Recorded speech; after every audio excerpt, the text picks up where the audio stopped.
Au bonheur des dames de Émile Zola. Chapitre 1. Denise était venue à pied de la gare Saint-Lazare, où un train de Cherbourg l'avait débarquée avec ses deux frères, après une nuit passée sur la dure banquette d'un wagon de 3e classe. Elle tenait par la main Pépé et Jean la suivaient, tous les trois brisés du voyage, effarés et perdus au milieu du vaste Paris, le nez levé sur les maisons, demandant à chaque carrefour la rue de la Michaudière, dans laquelle leur oncle Baudu demeurait. Mais, comme elle débouchait enfin sur la place Gaillon, la jeune fille s'arrêta, nette de surprise. « Oh !» dit-elle, « regarde un peu, Jean !» Et ils restèrent plantés, serrés les uns contre les autres, tout en noir, achevant les vieux vêtements du deuil de leur père. Elle, chétive pour ses 20 ans, l'air pauvre, portait un léger paquet, tandis que de l'autre côté, le petit frère âgé de 5 ans se pendait à son bras et que derrière son épaule, le grand frère, dont les 16 ans superbes florissaient, était debout, les mains ballantes. « Ah bien, reprit-elle après un silence, en voilà un magasin. » C'était à l'encoignure de la rue de la Michaudière et de la rue Neuve-Saint-Augustin, un magasin de nouveautés dont les étalages éclataient en notes vives dans la douce et pâle journée d'octobre. 8 heures sonnaient à Saint-Roch, il n'y avait sur les trottoirs que le Paris matinal, les employés filant à leur bureau et les ménagères courant les boutiques. Devant la porte, 2 commis, montés sur une échelle double, finissaient de pendre des lainages, tandis que, dans une vitrine de la rue Neuve-Saint-Augustin, un autre commis, agenouillé et le dos tourné, plissait délicatement une pièce de soie bleue. Le magasin, vide encore de clientes et où le personnel arrivait à peine, bourdonnait à l'intérieur comme une ruche qui s'éveille. « Fichtre !» dit Jean, « ça enfonce Valogne. Le tien n'était pas si beau. » Denise hocha la tête. Elle avait passé 2 ans là-bas, chez Cornaille, le premier marchand de nouveautés de la ville, et ce magasin rencontré brusquement, cette maison énorme, pour elle, lui gonflait le cœur, la retenait, émue, intéressée, oublieuse du reste. Dans le pan coupé donnant sur la place Gaillon, la haute porte toute en glace montait jusqu'à l'entresol au milieu d'une complication d'ornements chargés de dorures. 2 figures allégoriques, 2 femmes riantes, la gorge nue et renversée, déroulaient l'enseigne. Au bonheur des dames. Puis les vitrines s'enfonçaient, longeaient la rue de la Michaudière et la rue Neuve-Saint-Augustin, où elles occupaient, outre la maison d'angle, 4 autres maisons, 2 à gauche, 2 à droite, achetées et aménagées récemment.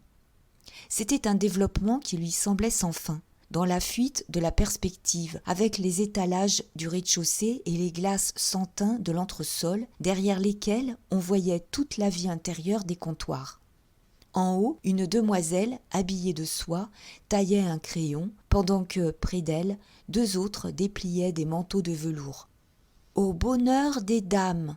lut Jean avec son rire tendre de bel adolescent, qui avait eu déjà une histoire de femme à Valogne. « Hein, c'est gentil, c'est ça qui doit faire courir le monde !» Mais Denise demeurait absorbée devant l'étalage de la porte centrale. Il y avait là, au plein air de la rue, sur le trottoir même, un éboulement de marchandises à bon marché, la tentation de la porte, les occasions qui arrêtaient les clientes au passage. Cela partait de haut, des pièces de lainage et de draperie, mérinos, cheviotes, molletons, tombaient de l'entresol, flottantes comme des drapeaux, et dont les tons neutres, gris ardoise, bleu marine, vert olive, étaient coupés par les pancartes blanches des étiquettes. À côté, encadrant le seuil, pendaient également des lanières de fourrure, des bandes étroites pour garniture de robes, la cendre fine des dos de petits gris, la neige pure des ventres de cygne, les poils de lapin de la fausse hermine et de la fausse martre. Puis, en bas, dans des casiers, sur des tables, au milieu d'un empilement de coupons, débordaient des articles de bonnetterie vendus pour rien. Gants et fichus de laine tricotée, capelines, gilets, tout un étalage divers aux couleurs bariolées, chinées, rayées, avec des taches saignantes de rouge.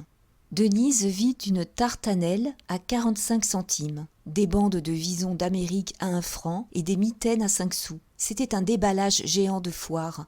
Le magasin semblait crever et jeter son trop-plein à la rue.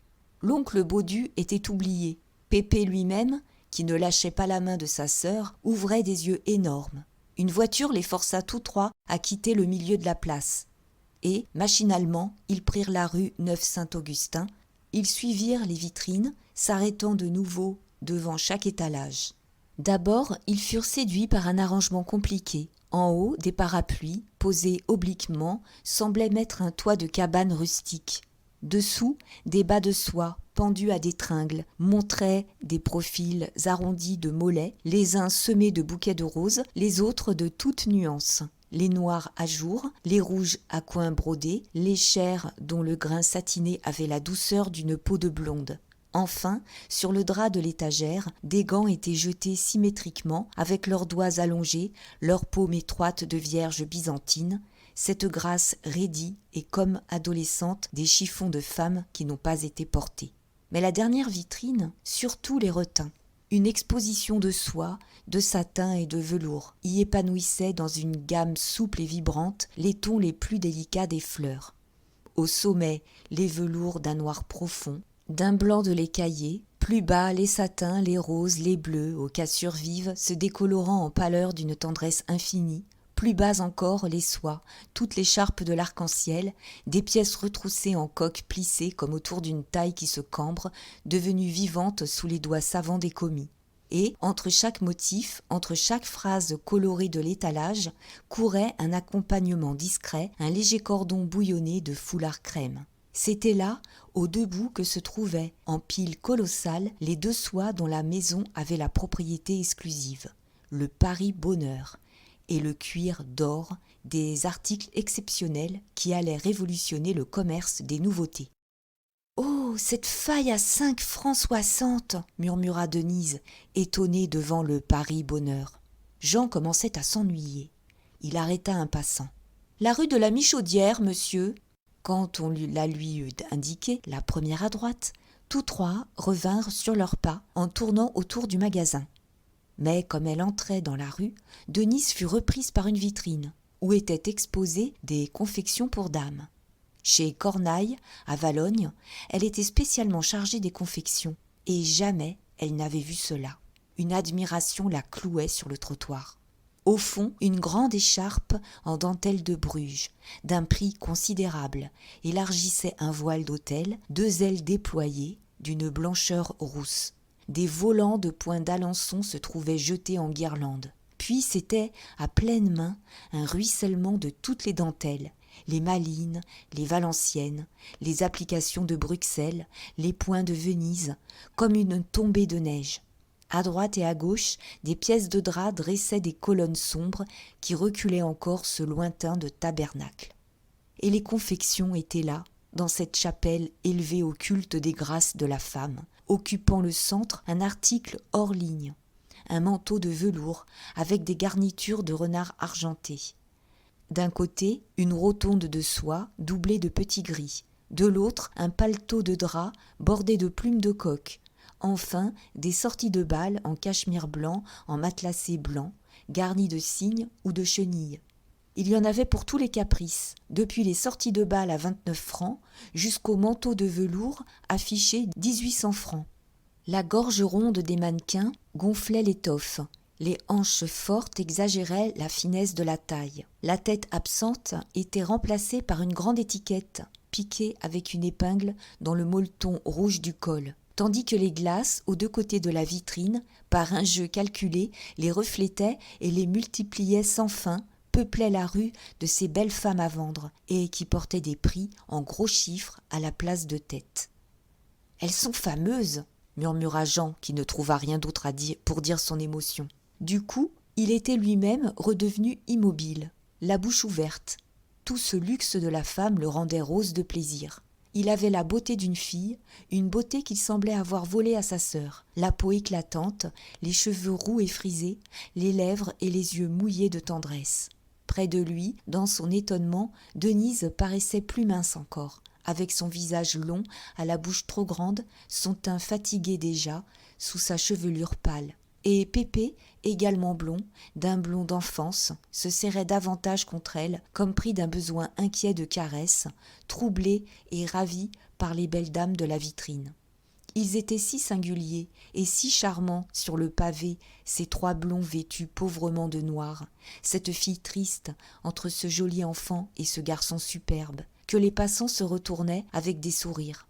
Depuis un instant, un gros homme à cheveux blancs et à grande face jaune, debout sur le seuil d'une boutique, de l'autre côté de la rue, les regardait. Il était là, le sang aux yeux, la bouche contractée, mis hors de lui par les étalages du bonheur des dames, lorsque la vue de la jeune fille et de ses frères avait achevé de l'exaspérer. Que faisaient-ils ces trois nigauds à bâiller ainsi devant des parades de charlatans? « Et l'oncle » fit remarquer brusquement Denise, comme éveillée en sursaut. « Nous sommes rue de la Michaudière, dit Jean. Il doit loger par ici. » Ils levèrent la tête, se retournèrent.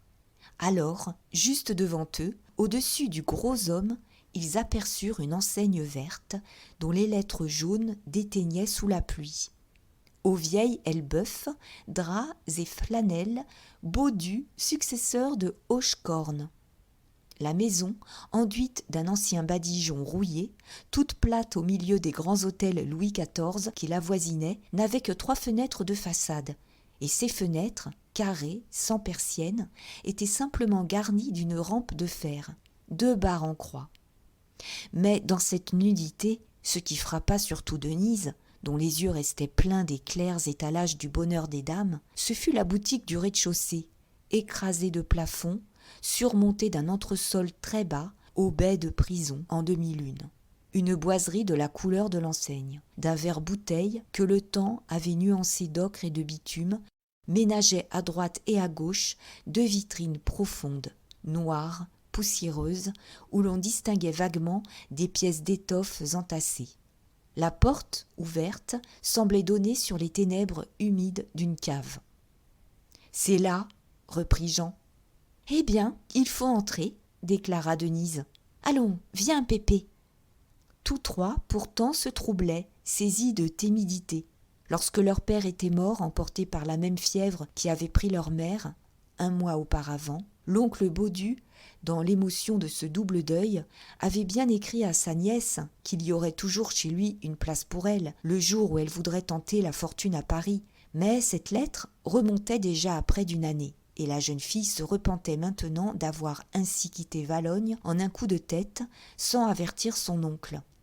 Celui-ci ne les connaissait point, n'ayant plus remis les pieds là-bas, depuis qu'il en était parti tout jeune pour entrer comme petit commis chez le drapier Hochecorne, dont il avait fini par épouser la fille. « Monsieur Baudu » demanda Denise en se décidant enfin à s'adresser au gros homme qui les regardait toujours, surpris de leurs allures. « C'est moi » répondit-il. Alors Denise rougit fortement et balbutia. « Ah, tant mieux. Je suis Denise. Et voici Jean, et voici Pépé. Vous voyez, nous sommes venus, mon oncle. » Baudu parut frappé de stupéfaction. Ses gros yeux rouges vacillaient dans sa face jaune, ses paroles lentes s'embarrassaient. Il était évidemment à 1000 lieues de cette famille qui lui tombait sur les épaules. « Comment, vous voilà ?» répéta-t-il à plusieurs reprises. « Mais vous étiez à Valognes. Pourquoi n'êtes-vous pas à Valognes ?» De sa voix douce, un peu tremblante, elle dut lui donner des explications. Après la mort de leur père, qui avait mangé jusqu'au dernier sou dans sa teinturerie, elle était restée la mère des 2 enfants. Ce qu'elle gagnait chez Cornaille ne suffisait point à les nourrir tous les 3. Jean travaillait bien chez un ébéniste, un réparateur de meubles anciens, mais il ne touchait pas un sou. Pourtant, il prenait goût aux vieilleries, il taillait des figures dans du bois. Même un jour, ayant découvert un morceau d'ivoire, il s'était amusé à faire une tête, qu'un monsieur de passage avait vue.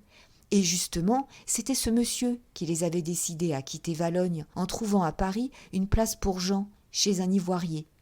Vous comprenez, mon oncle, Jean entrera dès demain en apprentissage chez son nouveau patron. On ne me demande pas d'argent, il sera logé et nourri. Alors j'ai pensé que Pépé et moi, nous nous tirerions toujours d'affaire. Nous ne pouvons pas être plus malheureux qu'à Valognes. Ce qu'elle taisait, c'était l'escapade amoureuse de Jean. Des lettres écrites à une fillette noble de la ville, des baisers échangés par-dessus un mur, tout un scandale qu'il avait déterminé au départ. Et elle accompagnait surtout son frère à Paris pour veiller sur lui, prise de terreur maternelle devant ce grand enfant si beau et si gai que toutes les femmes adoraient. L'oncle Baudu ne pouvait se remettre. Il reprenait ses questions. Cependant, quand il eut ainsi entendu parler de ses frères, il la tutoya. « Ton père ne vous a donc rien laissé ? Moi je croyais qu'il y avait encore quelques sous. » « Ah, je lui avais assez conseillé, dans mes lettres, de ne pas prendre cette teinturerie. Un brave cœur, mais pas de liard de tête. Et tu es resté avec ces gaillards sur les bras. Tu as dû nourrir ce petit monde. » Sa face bilieuse s'était éclairée. Il n'avait plus les yeux saignants dont il regardait le bonheur des dames. Brusquement, il s'aperçut qu'il barrait la porte. « Allons, dit-il, entrez, puisque vous êtes venus. Entrez, ça vaudra mieux que de baguenauder devant des bêtises. » Et après avoir adressé aux étalages d'en face une dernière moue de colère, il livra passage aux enfants. Il pénétra le premier dans la boutique et, en appelant sa femme et sa fille. « Élisabeth, Geneviève, arrivez donc, voici du monde pour vous. » Mais Denise et les petits eurent une hésitation devant les ténèbres de la boutique. Aveuglés par le plein jour de la rue, ils battaient des paupières comme au seuil d'un trou inconnu, tâtant le sol du pied, ayant la peur instinctive de quelque marche traîtresse. Et rapprochés encore par cette crainte vague, se serrant davantage les uns contre les autres, le gamin toujours dans les jupes de la jeune fille et le grand derrière, ils faisaient leur entrée avec une grâce souriante et inquiète. La clarté matinale découpait la noire silhouette de leurs vêtements de deuil. Un jour oblique dorait leurs cheveux blonds. « Entrez, entrez !» répétait Baudu. En quelques phrases brèves, il mettait au courant madame Baudu et sa fille. La première était une petite femme mangée d'anémie, toute blanche, les cheveux blancs, les yeux blancs, les lèvres blanches. Geneviève, chez qui s'aggravait encore la dégénérescence de sa mère, avait la débilité et la décoloration d'une plante grandie à l'ombre. Pourtant, des cheveux noirs magnifiques, épais et lourds, poussés comme par miracle dans cette chair pauvre, lui donnaient un charme triste. « Entrez !» dirent à leur tour les deux femmes. « Vous êtes les bienvenus !» Et elles firent asseoir Denise derrière un comptoir. Aussitôt, Pépé monta sur les genoux de sa sœur, tandis que Jean, adossé contre une boiserie, se tenait près d'elle. Ils se rassuraient, regardaient la boutique, où leurs yeux s'habituaient à l'obscurité. Maintenant, ils la voyaient, avec son plafond bas et enfumé, ses comptoirs de chêne polis par l'usage, ses casiers séculaires aux fortes ferrures. Des ballots de marchandises sombres montaient jusqu'aux solives. L'odeur des draps et des tentures, une odeur âpre de chimie, semblait décuplée par l'humidité du plancher. Au fond, 2 commis et une demoiselle rangeaient des pièces de flanelle blanche. « Peut-être ce petit monsieur-là prendrait-il volontiers quelque chose ?» dit madame Baudu en souriant à Pépé. « Non merci, » répondit Denise. « Nous avons bu une tasse de lait dans un café, devant la gare. » Et comme Geneviève regardait le léger paquet qu'elle avait posé par terre, elle ajouta « J'ai laissé notre malle là-bas. » Elle rougissait. Elle comprenait qu'on ne tombait pas de la sorte chez le monde. Déjà, dans le wagon, dès que le train avait quitté Valognes, elle s'était sentie pleine de regrets. Et voilà pourquoi, à l'arrivée, elle avait laissé la malle et fait déjeuner les enfants. « Voyons, dit tout à coup Baudu. « Causons un peu et causons bien. Je t'ai écrit, c'est vrai, mais il y a 1 an. Et vois-tu, ma pauvre fille, les affaires n'ont guère marché depuis 1 an. » Il s'arrêta, étranglé par une émotion qu'il ne voulait pas montrer. Madame Baudu et Geneviève, l'air résigné, avaient baissé les yeux. « Oh, continua-t-il, c'est une crise qui passera. Je suis bien tranquille. Seulement, j'ai diminué mon personnel. Il n'y a plus ici que 3 personnes, et le moment n'est guère venu d'en engager une 4e. Enfin, je ne puis te prendre comme je te l'offrais, ma pauvre fille. » Denise l'écoutait, saisie, toute pâle. Elle insista en ajoutant « Ça ne vaudrait rien, ni pour toi ni pour nous. »« C'est bien, mon oncle, » finit-elle par dire péniblement. « Je tâcherai de m'en tirer tout de même. » Les Baudu n'étaient pas de mauvaises gens, mais ils se plaignaient de n'avoir jamais eu de chance. Au temps où leur commerce marchait, ils avaient dû élever 5 garçons, dont 3 étaient morts à 20 ans. Le 4e avait mal tourné. Le 5e venait de partir pour le Mexique, comme capitaine. Il ne leur restait que Geneviève.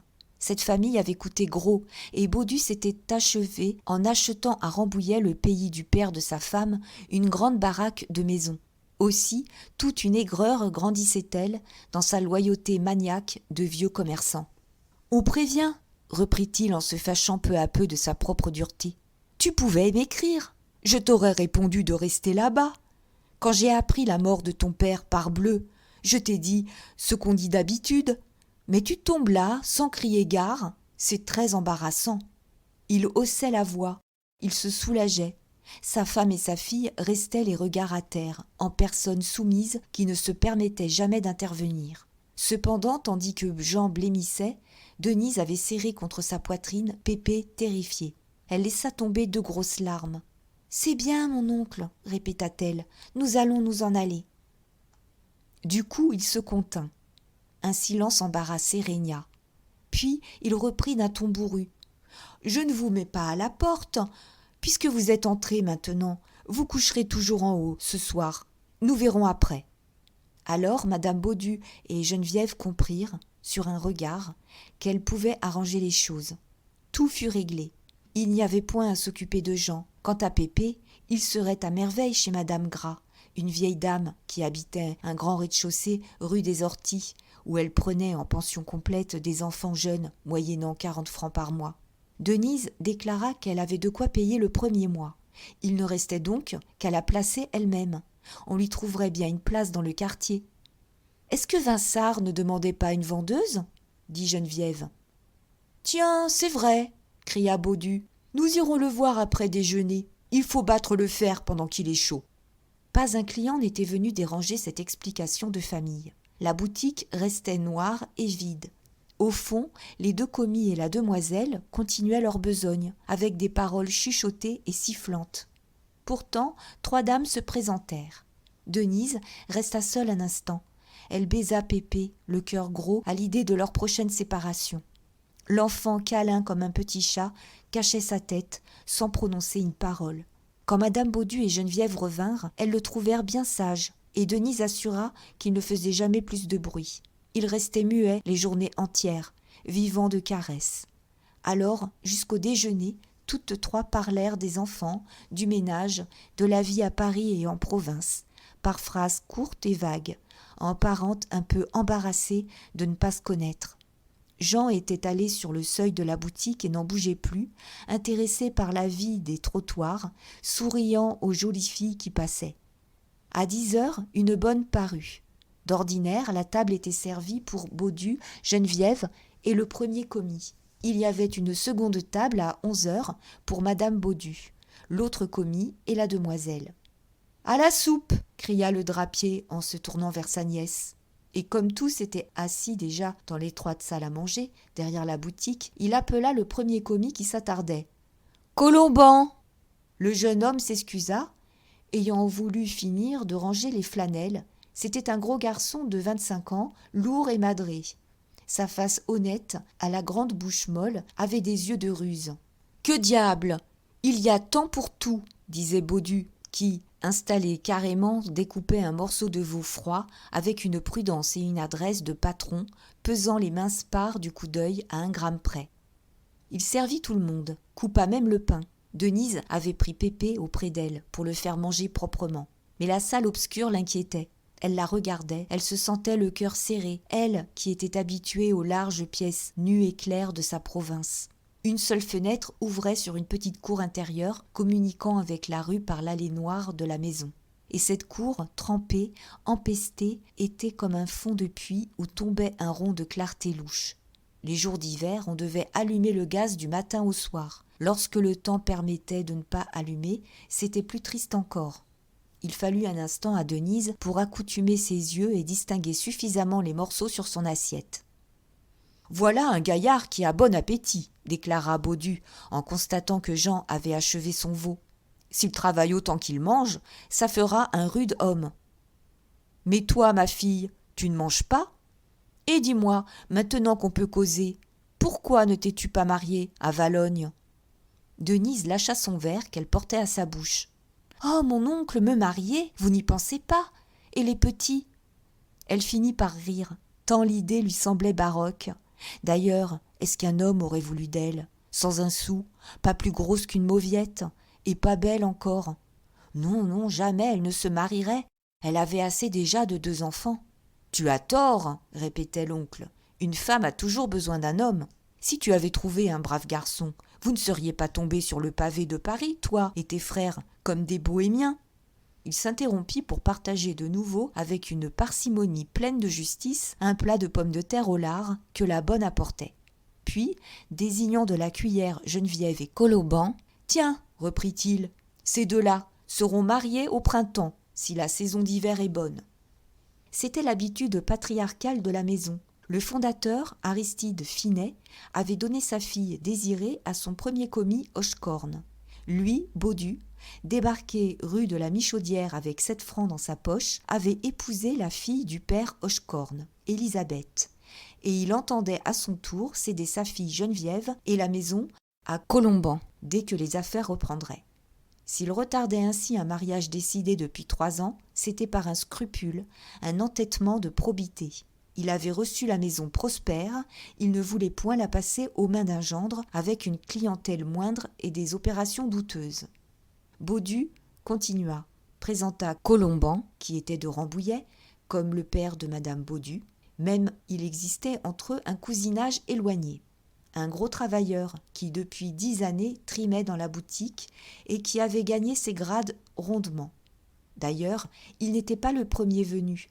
Il avait pour père ce noceur de Colomban, un vétérinaire connu de tout Seine-et-Oise, un artiste dans sa partie, mais tellement porté sur sa bouche qu'il mangeait tout. « Dieu merci !» dit le drapier pour conclure. « Si le père boit et court la gueuse, le fils a su apprendre ici le prix de l'argent. » Pendant qu'il parlait, Denise examinait Colomban et Geneviève. Ils étaient à table l'un près de l'autre, mais ils y restaient bien tranquilles, sans une rougeur, sans un sourire. Depuis le jour de son entrée, le jeune homme comptait sur ce mariage. Il avait passé par les différentes étapes. Petit commis, vendeur appointé, admis enfin aux confidences et aux plaisirs de la famille, le tout patiemment, menant une vie d'horloge, regardant Geneviève comme une affaire excellente et honnête. La certitude de la voir l'empêchait de la désirer. Et la jeune fille, elle aussi, s'était accoutumée à l'aimer, mais avec la gravité de sa nature contenue, et d'une passion profonde qu'elle ignorait elle-même dans son existence plate et réglée de tous les jours. « Quand on se plaît et qu'on le peut », crut devoir dire Denise en souriant, pour se montrer aimable. « Oui, on finit toujours par là », déclara Colomban, qui n'avait pas encore lâché une parole, mâchant avec lenteur. Geneviève, après avoir jeté sur lui un long regard, dit à son tour « Il faut s'entendre, ensuite ça va tout seul. » Leur tendresse avait poussé dans ce rez-de-chaussée du vieux Paris. C'était comme une fleur de cave. Depuis 10 ans, elle ne connaissait que lui, vivait les journées à son côté, derrière les mêmes piles de draps, au fond des ténèbres de la boutique. Et, matin et soir, tous deux se retrouvaient coude à coude dans l'étroite salle à manger, d'une fraîcheur de puits. Ils n'auraient pas été plus cachés, plus perdus, en pleine campagne, sous des feuillages. Seul un doute, une crainte jalouse, devait faire découvrir à la jeune fille qu'elle s'était donnée à jamais, au milieu de cette ombre complice, par vide de cœur et ennui de tête. Cependant, Denise avait cru remarquer une inquiétude naissante dans le regard jeté par Geneviève sur Colomban. Aussi répondit-elle d'un air d'obligeance. « Bah, quand on s'aime, on s'entend toujours. » Mais Baudu surveillait la table avec autorité. Il avait distribué des languettes de brie et pour fêter ses parents, il demanda un second dessert, un pot de confiture de groseille, largesse qui parut surprendre Colomban. Pépé, jusque-là très sage, se conduisit mal devant les confitures. Jean, pris d'intérêt pendant la conversation sur le mariage, dévisageait la cousine Geneviève, qu'il trouvait trop molle, trop pâle, et qu'il comparait au fond de lui à un petit lapin blanc avec des oreilles noires et des yeux rouges. « Assez causé, et place aux autres », conclut le drapier en donnant le signal de se lever de table. « Ce n'est pas une raison, quand on se permet un extra, pour abuser de tout. » Madame Baudu, l'autre commis et la demoiselle vinrent s'attabler à leur tour. Denise, de nouveau, resta seule, assise près de la porte, en attendant que son oncle pût la conduire chez Vinçart. Pépé jouait à ses pieds. Jean avait repris son poste d'observation sur le seuil.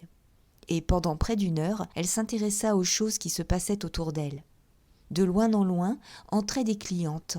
Une dame parut, puis 2 autres. La boutique gardait son odeur de vieux, son demi-jour, où tout l'ancien commerce, bonhomme et simple, semblait pleurer d'abandon.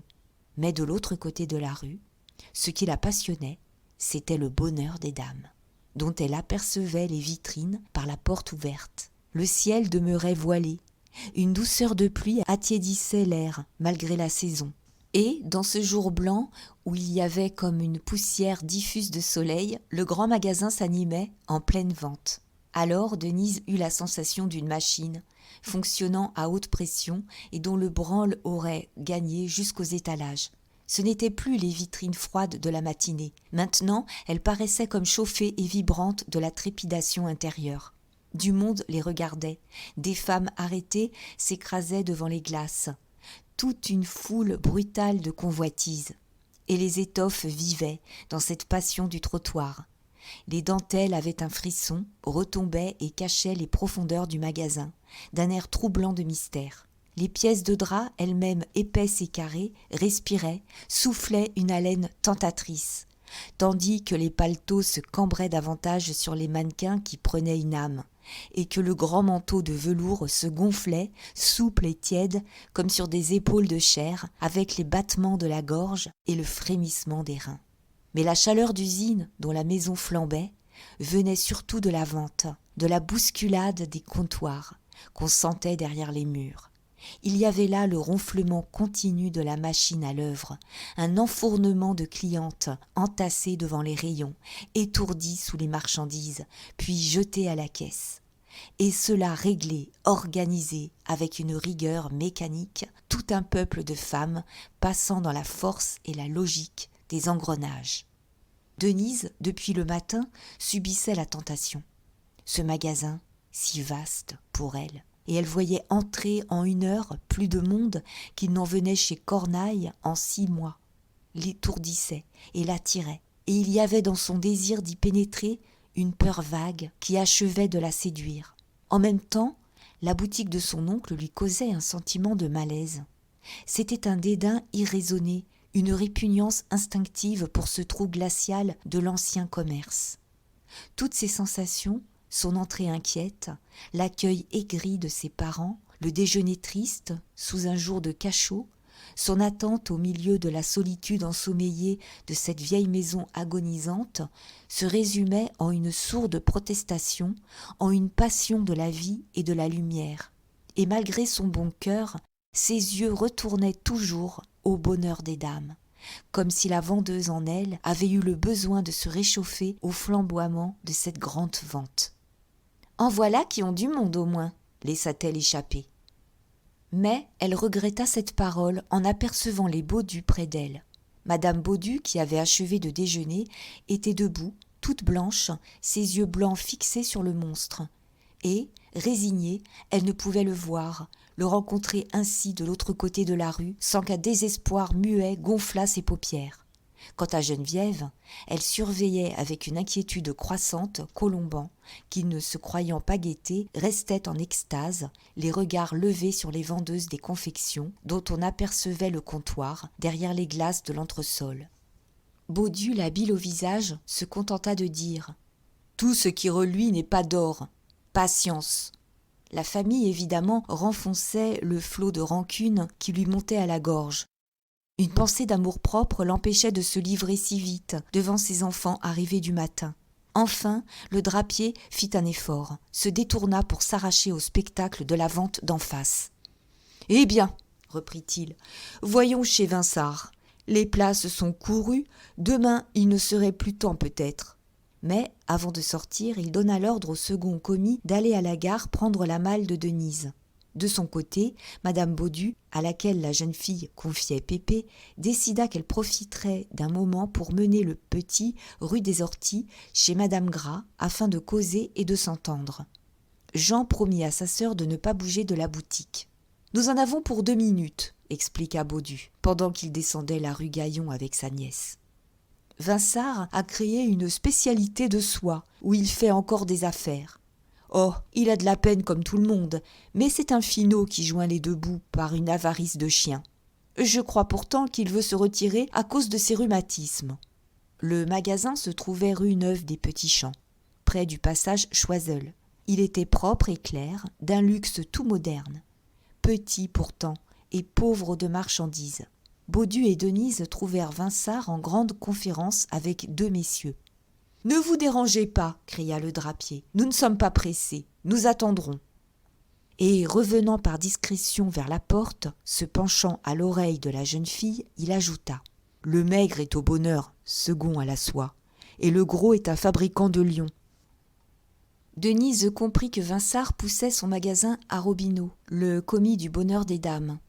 L'air franc, la mine ouverte, il donnait sa parole d'honneur avec la facilité d'un homme que les serments ne gênaient pas. Selon lui, sa maison était une affaire d'or, et dans l'éclat de sa grosse santé, il s'interrompait pour geindre, pour se plaindre de ses sacrées douleurs qui le forçaient à manquer sa fortune. Mais Robineau, nerveux et tourmenté, l'interrompait avec impatience. Il connaissait la crise que les nouveautés traversaient. Il citait une spécialité de soie tuée déjà par le voisinage du bonheur. Vinçart, enflammé, éleva la voix. « Parbleu, la culbute de ce grand serin de Vabre était fatale. Sa femme mangeait tout. Puis, nous sommes ici à plus de 500 mètres, tandis que Vabre se trouvait porte à porte avec l'autre. » Alors Gaujean, le fabricant de soie, intervint. De nouveau les voix baissèrent. Lui accusait les grands magasins de ruiner la fabrication française. 3 ou 4 lui faisaient la loi, régnaient en maître sur le marché. Et il laissait entendre que la seule façon de les combattre était de favoriser le petit commerce, les spécialités surtout auxquelles l'avenir appartenait. Aussi offrait-il des crédits très larges à Robineau. « Voyez comme le bonheur s'est conduit à votre égard, » répétait-il. « Aucun compte des services rendus, des machines à exploiter le monde. La situation de premier vous était promise depuis longtemps, lorsque Boutemont, qui arrivait du dehors et qui n'avait aucun titre, l'a obtenu du coup. » La plaie de cette injustice saignait encore chez Robineau. Pourtant, il hésitait à s'établir. Il expliquait que l'argent ne venait pas de lui, c'était sa femme qui avait hérité de 60 000 francs, et il se montrait plein de scrupules devant cette somme. Il aurait mieux aimé, disait-il, se couper tout de suite les 2 poings que de la compromettre dans de mauvaises affaires. « Non, je ne suis pas décidé, » finit-il par conclure. « Laissez-moi le temps de réfléchir, nous en recauserons. »« Comme vous voudrez, » dit Vinçart en cachant son désappointement sous un air bonhomme. « Mon intérêt n'est pas de vendre. Allez, sans mes douleurs. » Et revenant au milieu du magasin, « Qu'y a-t-il pour votre service, monsieur Baudu ?» Le drapier qui écoutait d'une oreille présenta Denise, conta ce qu'il voulut de son histoire, dit qu'elle avait travaillé 2 ans en province. « Et comme vous cherchez une bonne vendeuse, m'a-t-on appris ?» Vinçart affecta un grand désespoir. « Oh, c'est jouer de guignon. Sans doute j'ai cherché une vendeuse pendant 8 jours, mais je viens d'en arrêter une, il n'y a pas 2 heures. » Un silence régna. Denise semblait consternée. Alors Robineau, qui la regardait avec intérêt, apitoyé sans doute par sa mine pauvre, se permit un renseignement. « Je sais qu'on a besoin chez nous de quelqu'un au rayon des confections. » Baudu ne put retenir ce cri de son cœur. « Chez vous ? Ah non, par exemple !» Puis il resta embarrassé. Denise était devenue toute rouge. Entrer dans ce grand magasin ? Jamais elle n'oserait, et l'idée d'y être la comblait d'orgueil. « Pourquoi donc ? » reprit Robineau, surpris. « Ce serait au contraire une chance pour mademoiselle. Je lui conseille de se présenter demain matin à madame Aurélie, la première. Le pis qui puisse lui arriver, c'est de n'être pas accepté. » Le drapier, pour cacher sa révolte intérieure, se jeta dans des phrases vagues. Il connaissait madame Aurélie, ou du moins son mari, l'homme, le caissier, un gros qui avait eu le bras droit coupé par un omnibus. Puis, revenant brusquement à Denise, « D'ailleurs, c'est son affaire, ce n'est pas la mienne. Elle est bien libre. » Et il sortit après avoir salué Gaujean et Robineau. Vinçart l'accompagna jusqu'à la porte en renouvelant l'expression de ses regrets. La jeune fille était demeurée au milieu du magasin, intimidée, désireuse d'obtenir du commis des renseignements plus complets. Mais elle n'osa pas. Elle salua à son tour et dit simplement « Merci, monsieur ». Sur le trottoir, Baudu n'adressa pas la parole à sa nièce. Il marchait vite, il la forçait à courir, comme emporté par ses réflexions. Rue de la Michaudière, il allait rentrer chez lui lorsqu'un boutiquier voisin debout sur sa porte l'appela d'un signe. Denise s'arrêta pour l'attendre. « Quoi donc, père Bourras ?» demanda le drapier. Bourras était un grand vieillard à tête de prophète, chevelu et barbu, avec des yeux perçants sous de gros sourcils embroussaillés. Il tenait un commerce de cannes et de parapluies, faisait les raccommodages, sculptait même des manches, ce qui lui avait conquis une célébrité d'artiste dans le quartier. Denise donna un coup d'œil aux vitrines de la boutique, où les parapluies et les cannes s'alignaient par files régulières. Mais elle leva les yeux et la maison surtout l'étonna.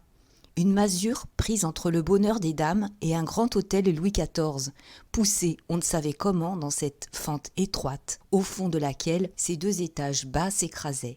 Sans les soutiens de droite et de gauche, elle serait tombée, les ardoises de sa toiture tordues et pourries, sa façade de 2 fenêtres couturées de lézardes, coulant en longues taches de rouille sur la boiserie à demi mangée de l'enseigne. « Vous savez qu'il a écrit à mon propriétaire pour acheter la maison ?» dit Bourras en regardant fixement le drapier de ses yeux de flamme. Baudu blêmit davantage et plia les épaules. Il eut un silence. Les 2 hommes restaient face à face avec leur air profond. « Il faut s'attendre à tout, » murmura-t-il enfin. Alors le vieillard s'emporta, secoua ses cheveux et sa barbe de fleuve. « Qu'il achète la maison, il la payera 4 fois sa valeur. Mais je vous jure que, moi vivant, il n'en aura pas une pierre. Mon bail est encore de 12 ans. Nous verrons, nous verrons. » C'était une déclaration de guerre. Bourras se tournait vers le bonheur des dames que ni l'un ni l'autre n'avait nommé. Un instant, Baudu hocha la tête en silence. Puis, il traversa la rue pour rentrer chez lui, les jambes cassées, en répétant seulement « Ah mon Dieu, ah mon Dieu !» Denise, qui avait écouté, suivit son oncle. Madame Baudu rentrait aussi avec Pépé. Et tout de suite, elle dit que Madame Gras prendrait l'enfant quand on voudrait. Mais Jean venait de disparaître. Ce fut une inquiétude pour sa sœur. Quand il revint, le visage animé, parlant du boulevard avec passion, elle le regarda d'un air triste qui le fit rougir. On avait apporté leur mal. Ils coucheraient en haut, sous les toits. « À propos, et chez Vinçart ?» demanda Madame Baudu. Le drapier conta sa démarche inutile, puis ajouta qu'on avait indiqué une place à leur nièce. Et le bras tendu vers le bonheur des dames, dans un geste de mépris, il lâcha ces mots. « Tiens, là-dedans !» Toute la famille en demeura blessée. Le soir, la première table était à 5 heures. Denise et les 2 enfants reprirent leur place, avec Baudu, Geneviève et Colomban. Un bec de gaz éclairait la petite salle à manger où s'étouffait l'odeur de la nourriture. Le repas fut silencieux. Mais au dessert, Madame Baudu, qui ne pouvait tenir en place, quitta la boutique pour venir s'asseoir derrière sa nièce. Et alors, le flot contenu depuis le matin creva. Tous se soulagèrent en tapant sur le monstre. « C'est ton affaire, tu es bien libre, » répéta d'abord Baudu. « Nous ne voulons pas t'influencer. Seulement, si tu savais quelle maison !» Par phrases coupées, il conta l'histoire de cet Octave Mouret. Toutes les chances. Un garçon tombé du Midi à Paris, avec l'audace aimable d'un aventurier. Et dès le lendemain, des histoires de femmes, une continuelle exploitation de la femme, le scandale d'un flagrant délit, dont le quartier parlait encore, puis la conquête brusque et inexplicable de Madame Hédouin, qui lui avait apporté le bonheur des dames. « Cette pauvre Caroline, » interrompit Madame Baudu, « elle était un peu ma parente. Ah, si elle avait vécu, les choses tourneraient autrement. Elle ne nous laisserait pas assassiner. Et c'est lui qui l'a tuée. Oui, dans ses constructions. Un matin, en visitant les travaux, elle est tombée dans un trou. 3 jours après, elle mourait. Elle, qui n'avait jamais été malade, qui était si bien portante, si belle. Il y a de son sang sous les pierres de la maison. » Au travers des murs, elle désignait le grand magasin de sa main pâle et tremblante. Denise, qui écoutait comme on écoute un conte de fées, eut un léger frisson. La peur qu'il y avait, depuis le matin, au fond de la tentation exercée sur elle, venait peut-être du sang de cette femme, qu'elle croyait voir maintenant dans le mortier rouge du sous-sol. « On dirait que ça lui porte bonheur, » ajouta madame Baudu, sans nommer Mouret. Mais le drapier haussait les épaules, dédaigneux de ces fables de nourrice. Il reprit son histoire, il expliqua la situation commercialement. Le Bonheur des Dames avait été fondé en 1822 par les frères Deleuze. À la mort de l'aînée, sa fille, Caroline, s'était mariée avec le fils d'un fabricant de toiles, Charles Hédouin. Et plus tard, étant devenue veuve, elle avait épousé ce Mouret. Elle lui apportait donc la moitié du magasin. 3 mois après le mariage, l'oncle Deleuze décédait à son tour sans enfant, si bien que lorsque Caroline avait laissé les os dans les fondations, ce Mouret était resté seul héritier, seul propriétaire du bonheur. Toutes les chances. Un homme à idées, un brouillon dangereux qui bouleversera le quartier si on le laisse faire, continua Baudu. Je crois que Caroline, un peu romanesque elle aussi, a dû être prise par les projets extravagants du monsieur. Bref, il l'a décidé à acheter la maison de gauche, puis la maison de droite. Et lui-même, quand il a été seul, en a acheté 2 autres. De sorte que le magasin a grandi, toujours grandi, au point qu'il menace de nous manger tous maintenant. Il s'adressait à Denise, mais il parlait pour lui, remâchant par un besoin fiévreux de se satisfaire cette histoire qui le hantait. Dans la famille, il était le bilieux, le violent au poing toujours serré. Madame Baudu n'intervenait plus, immobile sur sa chaise. Geneviève et Colomban, les yeux baissés, ramassaient et mangeaient par distraction des miettes de pain. Il faisait si chaud, si étouffé dans la petite pièce, que Pépé s'était endormi sur la table et que les yeux de Jean lui-même se fermaient. « Patience !» reprit Baudu, saisi d'une soudaine colère. « Les faiseurs se casseront les reins. Mouret traverse une crise, je le sais. Il a dû mettre tous ses bénéfices dans ses folies d'agrandissement et de réclame. En outre, pour trouver des capitaux, il s'est avisé de décider la plupart de ses employés à placer leur argent chez lui. Aussi est-il sans un sou maintenant. Et si un miracle ne se produit pas, s'il n'arrive pas à tripler sa vente, comme il l'espère, vous verrez quel débâcle. Ah, je ne suis pas méchant, mais ce jour-là, j'illumine. Parole d'honneur. » Il poursuivit d'une voix vengeresse. On eût dit que la chute du Bonheur des Dames devait rétablir la dignité du commerce compromise. Avait-on jamais vu cela? Un magasin de nouveautés où l'on vendait de tout. Un bazar alors. Aussi le personnel était gentil. Un tas de godelureaux qui manœuvraient comme dans une gare, qui traitaient les marchandises et les clientes comme des paquets, lâchant le patron ou lâché par lui pour un mot, sans affection, sans mœurs, sans art. Et il prit tout d'un coup à témoin Colomban. Certes, lui, Colomban, élevé à la bonne école, savait de quelle façon lente et sûre on arrivait aux finesses, aux roueries du métier. L'art n'était pas de vendre beaucoup, mais de vendre cher. Puis, il pouvait dire comment on l'avait traité, comment il était devenu de la famille, soigné lorsqu'il tombait malade, blanchi et raccommodé, surveillé paternellement, aimé enfin. « Bien sûr, » répétait Colomban après chaque cri du patron. « Tu es le dernier, mon brave, » finit par déclarer Baudru attendri. « Après toi, on n'en fera plus. Toi seul me console, car si c'est une pareille bousculade qu'on appelle à présent le commerce, je n'y entends rien. J'aime mieux m'en aller. » Geneviève, la tête penchée sur une épaule, comme si son épaisse chevelure noire eût pesé trop lourd à son front pâle, examinait le commis souriant.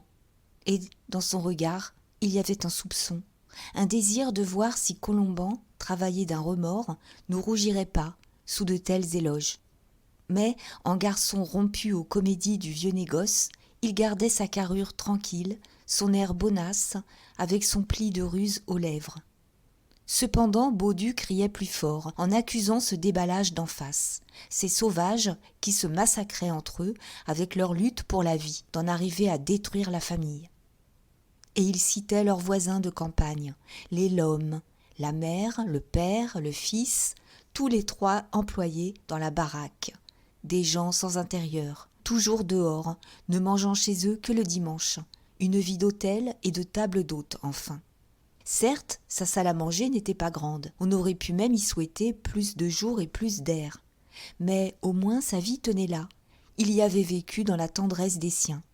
En parlant, ses yeux faisaient le tour de la petite pièce, et un tremblement le prenait, à l'idée inavouée que les sauvages pourraient un jour, s'ils achevaient de tuer sa maison, le déloger de ce trou où il avait chaud entre sa femme et sa fille. Malgré l'assurance qu'il affectait, quand il annonçait la culbute finale, il était plein de terreur au fond. Il sentait bien le quartier envahi, dévoré peu à peu. « Ce n'est pas pour te dégoûter, » reprit-il en tâchant d'être calme. « Si ton intérêt est d'entrer là-dedans, je serai le premier à te dire. Entre-y. » « Je le pense bien, mon oncle, » murmura Denise, étourdie, et dont le désir d'être au bonheur des dames grandissait au milieu de toute cette passion. Il avait posé les coudes sur la table, il la fatiguait de son regard. « Mais voyons, toi qui es de la partie, dis-moi s'il est raisonnable qu'un simple magasin de nouveautés se mette à vendre de n'importe quoi. Autrefois, quand le commerce était honnête, les nouveautés comprenaient les tissus, pas davantage. Aujourd'hui, elles n'ont plus que l'idée de monter sur le dos des voisins et de tout manger. Voilà ce dont le quartier se plaint, car les petites boutiques commencent à y souffrir terriblement. Se mouraient les ruines. Tiens, Bédoré et Sœur, la bonnetterie de la rue Gaillon, a déjà perdu la moitié de sa clientèle. Chez Mademoiselle Tatin, la lingère du passage Choiseul, on en est à baisser les prix, à lutter de bon marché. Et l'effet du fléau, de cette peste, se fait sentir jusqu'à la rue Neuve des Petits Champs, où je me suis laissé dire que messieurs Vampouille, frères les fourreurs, ne pouvaient tenir le coup. Hein ? Des calicots qui vendent des fourrures, c'est trop drôle. Une idée du Mouret encore. Élégant, dit madame Baudu, n'est-ce pas monstrueux ? Il a osé créer un rayon de ganterie. Hier, comme je passais rue Neuve-Saint-Augustin, Quinette se trouvait sur sa porte, l'air si triste que je n'ai pas voulu lui demander si les affaires allaient bien. « Et les parapluies ?» reprit Baudu. « Ça, c'est le comble. Bourras est persuadé que le Mouret a voulu simplement le couler. Car enfin, à quoi ça rime-t-il ? Des parapluies avec des étoffes. Mais Bourras est solide. Il ne se laissera pas égorger. Nous allons rire un de ces jours. » Il parla d'autres commerçants. Il passa le quartier en revue. Parfois, des aveux lui échappaient. Si Vinçart tâchait de vendre, tous n'avaient plus qu'à faire leur paquet, car Vinçart était comme les rats, qui filent des maisons quand elles vont crouler. Puis, aussitôt, il se démentait. Il rêvait une alliance, une entente des petits détaillants pour tenir tête au colosse. Depuis un moment, il hésitait à parler de lui, les mains agitées, la bouche tiraillée par un tic nerveux. Enfin, il se décida. « Moi, jusqu'ici, je n'ai pas trop à me plaindre. Oh, il m'a fait du tort, le gredin. Mais il ne tient encore que les draps de dame, les draps légers pour robes et les draps plus forts pour manteaux. On vient toujours chez moi acheter les articles d'hommes, les velours de chasse, les livrées. Sans parler des flanelles et des molletons, dont je le défie bien d'avoir un assortiment aussi complet. Seulement, il masticote. Il croit me faire tourner le sang, parce qu'il a mis son rayon de draperie là, en face. Tu as vu son étalage, n'est-ce pas ? Toujours, il y plante ses plus belles confections, au milieu d'un encadrement de pièces de drap, une vraie parade de saltimbanques pour raccrocher les filles. Foi d'honnête homme, je rougirais d'employer de tels moyens. Depuis près de 100 ans, le vieil Elbeuf est connu, et il n'a pas besoin à sa porte de pareils attrape-nigauds.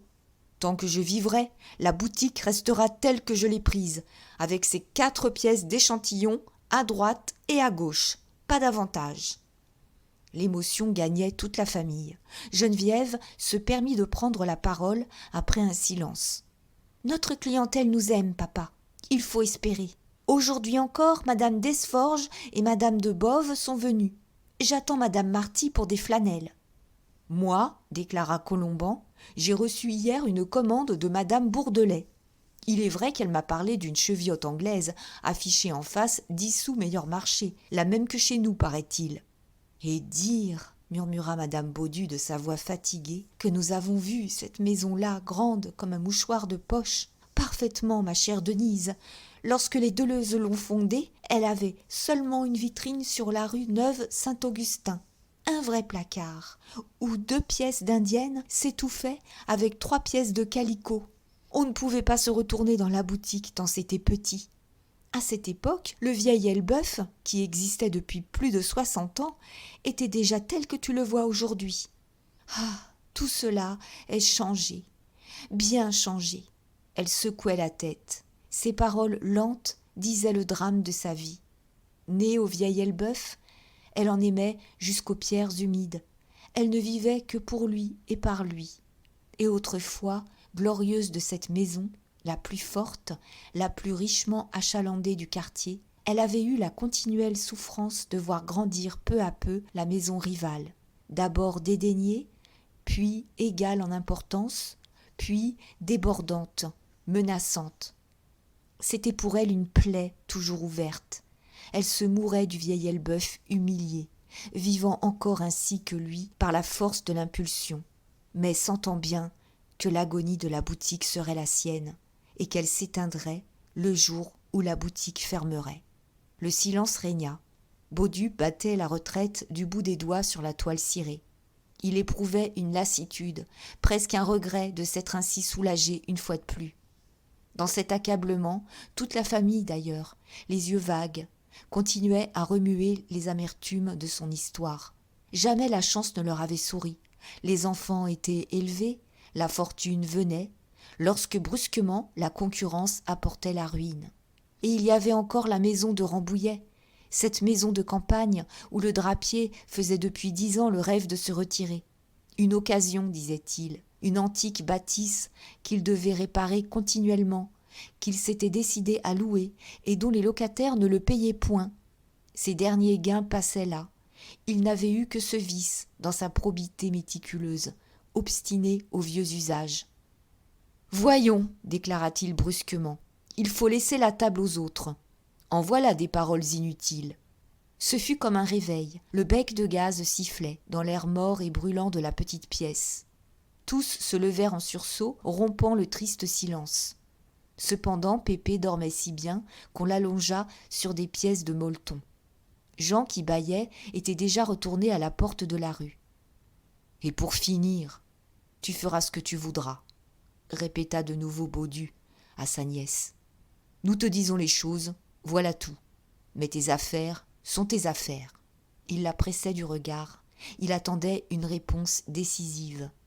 Denise, que ces histoires avaient passionné davantage pour le bonheur des dames, au lieu de l'en détourner, gardait son air tranquille et doux, d'une volonté têtue de Normande au fond. Elle se contenta de répondre « Nous verrons, mon oncle. » Et elle parla de monter se coucher de bonne heure avec les enfants, car ils étaient très fatigués tous les 3. Mais 6 heures sonnaient à peine, elle voulut bien rester un moment encore dans la boutique. La nuit s'était faite. Elle retrouva la rue Noire, trempée d'une pluie fine et drue qui tombait depuis le coucher du soleil. Ce fut pour elle une surprise. Quelques instants avaient suffi. La chaussée était trouée de flaques. Les ruisseaux roulaient des eaux sales. Une boue épaisse, piétinée, poissait les trottoirs. Et sous l'averse battante, on ne voyait plus que le défilé confus des parapluies, se bousculant, se ballonnant, pareil à de grandes ailes sombres dans les ténèbres. Elle recula d'abord, prise de froid, le cœur serré davantage par la boutique mal éclairée, lugubre à cette heure. Un souffle humide, l'haleine du vieux quartier venait de la rue. Il semblait que le ruissellement des parapluies coulât jusqu'au comptoir, que le pavé, avec sa boue et ses flaques, entrât, acheva de moisir l'antique rez-de-chaussée blanc de salpêtre. C'était toute une vision de l'ancien Paris mouillé, dont elle grelottait avec un étonnement navré de trouver la grande ville si glaciale et si laide. Mais de l'autre côté de la chaussée, le bonheur des dames allumait les files profondes de ses becs de gaz. Et elle se rapprocha, attirée de nouveau et comme réchauffée à ce foyer d'ardente lumière. La machine ronflait toujours, encore en activité, lâchant sa vapeur dans un dernier grondement, pendant que les vendeurs repliaient les étoffes et que les caissiers comptaient la recette. C'était à travers les glaces pâlies d'une buée, un pullulement vague de clarté, tout un intérieur confus d'usine. Derrière le rideau de pluie qui tombait, cette apparition, reculée, brouillée, prenait l'apparence d'une chambre de chauffe géante, où l'on voyait passer les ombres noires des chauffeurs sur le feu rouge des chaudières. Les vitrines se noyaient, on ne distinguait plus, en face, que la neige des dentelles, dont les verres dépolis d'une rampe de gaz avivaient le blanc. Et sur ce fond de chapelle, les confections s'enlevaient en vigueur. Le grand manteau de velours, garni de renards argentés, mettait le profil cambré d'une femme sans tête, qui courait par l'averse à quelque fête dans l'inconnu des ténèbres de Paris. Denise, cédant à la séduction, était venue jusqu'à la porte, sans se soucier du rejaillissement des gouttes qui la trempaient. À cette heure de nuit, avec son éclat de fournaise, le bonheur des dames achevait de la prendre tout entière. Dans la grande ville, noire et muette sous la pluie, dans ce Paris qu'elle ignorait, il flambait comme un phare. Il semblait à lui seul la lumière et la vie de la cité. Elle y rêvait son avenir, beaucoup de travail pour élever les enfants, avec d'autres choses encore. Elle ne savait quoi, des choses lointaines dont le désir et la crainte la faisaient trembler. L'idée de cette femme morte dans les fondations lui revint. Elle eut peur, elle crut voir saigner les clartés. Puis la blancheur des dentelles l'apaisa, une espérance lui montait au cœur, toute une certitude de joie, tandis que la poussière d'eau volante lui refroidissait les mains et calmait en elle la fièvre du voyage. « C'est Bourras » dit une voix derrière son dos. Elle se pencha, elle aperçut Bourras, immobile au bout de la rue, devant la vitrine où elle avait remarqué, le matin, toute une construction ingénieuse faite avec des parapluies et des cannes. Le grand vieillard s'était glissé dans l'ombre pour s'emplir les yeux de cet étalage triomphal. Et, la face douloureuse, il ne sentait pas même la pluie qui battait sa tête nue, dont les cheveux blancs ruisselaient. « Il est bête », fit remarquer la voix. « Il va prendre du mal. » Alors, en se tournant, Denise vit qu'elle avait de nouveau les Baudu derrière elle. Malgré eux, comme Bourras, qu'ils trouvaient bêtes, ils revenaient toujours là, devant ce spectacle qui leur crevait le cœur. C'était une rage à souffrir. Geneviève, très pâle, avait constaté que Colomban regardait à l'entresol les ombres des vendeuses passer sur les glaces, et, pendant que Baudu étranglait de rancune rentrée, les yeux de madame Baudu s'étaient emplis de larmes, silencieusement. « N'est-ce pas ? Tu t'y présenteras demain ?»